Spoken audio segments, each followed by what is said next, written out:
भगवान ने बाण लिया और वो अग्नि से सराबोर बाण भगवान कृष्ण ने अपना पूरा गजेंद्र मोक्ष का, द्रौपदी का चीर बढ़ाने का और बहुत जो जो प्रहलाद, ध्रुव, नरसिंह सबका जो उद्धार किया है, उनका जितना पुण्य है भगवान कृष्ण ने दूसरे बाण में दे दिया, चलाया। और उधर से कृतवर्मा ने अपना पुण्य, अगर मैंने नीति से धन कमाया हो, ईमानदारी से कमाया हो, सत्कर्म का धन कमाया हो, मैंने कभी किसी का एक अन्न का दाना भी कहीं गलत ना खाया हो, तो मेरा ये बाण पुण्य लेकर जाए। और भगवान कृष्ण ने जो अर्जुन को बाण दिया था वो बाण पीछे खसक गया। कृतवर्मा का दूसरा बाण भी सम्मुख में विजेता की ओर था। भगवान कृष्ण के सामने अर्जुन ने कहा केवल आखिरी बाण बचा है, तीसरे नंबर का, लास्ट। अब मौका नहीं मिल सकता विजय प्राप्त करने का, आखिरी है, तीसरा है।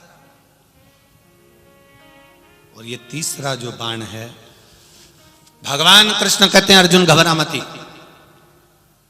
बिल्कुल मत घबरा। भगवान कृष्ण ने आखिरी बाण अर्जुन से कहा उठा, अग्नि शस्त्र फिर उठाया अर्जुन ने। भगवान कृष्ण ने उस बाण को लिया और भगवान कृष्ण ने कहा मैंने जितने अवतार धारण करे हैं उन अवतार में मैंने जो पुण्य कमाया है, जनमानस का कल्याण कर कर, पृथ्वी का उत्थान कर कर, पृथ्वी को अपने दंतों पर उठाकर जो मैंने पुण्य कमाया है, जो मैंने आनंद कमाया है, वो सारा पुण्य इस बाण में चला जाए। अब देखो कितने अवतार का पुण्य उस बाण में दे दिया गया। आखिरी है, अंतिम,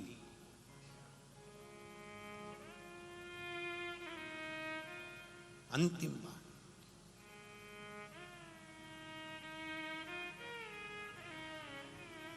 और कृतवर्मा ने देखा कि तीसरे नंबर का बाण है और सामने मेरे वसुदेव भगवान कृष्ण खड़े हैं। कृतवर्मा ने तीसरा बाण उठाया और स्मरण किया, मैं मेरे पिता राजा भोज की संतान, मेरे पिता ने शिव भक्ति करी है, मेरे दादा ने शिव भक्ति करी है। आज मेरे सम्मुख में मैंने कभी जीवन में बिना छल के, बिना कपट के, बिना झूठ और प्रपंच के अगर शिव का स्मरण करा हो, शिव मंदिर के शिखर का कभी दर्शन किया हो, शंकर पर कभी एक बूंद भी मैंने जल समर्पित करा हो, तो मेरा वो पुण्य यहां सम्मुख में आ जाए, सामने मेरा वो पुण्य सामने आए। और तीसरे नंबर का बाण जब कृतवर्मा ने छोड़ा, कृतवर्मा ने जब बाण छोड़ा, दोनों बाण सम्मुख में थे, 24 अवतार का पुण्य भी सामने था और शंकर भगवान पर चढ़ाया गया एक लोटे का पुण्य भी सामने था, शिखर के दर्शन का पुण्य भी सामने था, झूठ और कपट से परे जीवन का एक आनंद भी सामने था। दोनों बाण सम्मुख में रह गए, दोनों सम्मुख में रह गए, ना ये हटा ना वो हटा। आखिरी में देवाधिदेव महादेव हनुमान जी के रूप में जहां ध्वजा पर विराजमान थे, वो नीचे आकर स्वयं कहते हैं, हे वसुदेव, हे कन्हैया, हे ठाकुर, अब ये युद्ध समाप्त करो, क्योंकि इस युद्ध को समाप्त करना जरूरी है। तब धृतराष्ट्र और गांधारी ने कहा, पांडवों को इस राज्य को विराजमान कर दो। और कृतवर्मा ने अपना वो बाण वापिस लिया, अर्जुन ने वो बाण वापिस लिया। जरा विचार करना, लोग कहते हैं एक लोटा जल चढ़ाने से क्या होता है, लोग कहते हैं शिखर का दर्शन करने से क्या होता है, लोग कहते हैं भगवान शंकर का गुणगान करने से क्या होता है, दुनिया के लोग कहते हैं बेलपत्र चढ़ाने से क्या इतना सब कुछ काम हो जाता है। दुनिया के लोग कहते हैं कि एक बेलपत्र, मात्र एक बेलपत्र,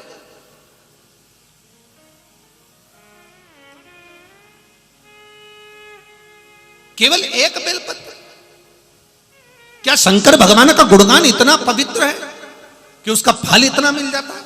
अरे भाई, उस बेलपत्र की महत्वता को तो समझो, उस जल की महत्वता को तो समझो, उस भगवान भोलेनाथ को चढ़ाए गए एक आनंद की महत्वता को तो समझो। जिस दिन आपने भगवान शिव की भक्ति की महत्वता को समझ गए, उस दिन जीवन का सारा सुख आपको प्राप्त हो जाएगा। सारा सुख मिली। पुण्य देखिए कितना प्रबल होता है, उस पुण्य का भाग देखिए कितना प्रबल होता है। मिला, प्राप्त हुआ, और सम्मुख दोनों हैं, सामने दोनों हैं। ये भी पुण्य प्रबल है और ये भी पुण्य प्रबल है। 24 अवतार में जो पुण्य का भाव दर्शाया गया, वो पुण्य का भाव यहां भी दर्शित किया गया। पृथ्वी का उत्थान करा मैंने, पृथ्वी का बाहर तत्व उतारा मैंने, संपूर्ण विश्व का कल्याण करा मैंने, संपूर्ण जगत का उत्थान करा मैंने।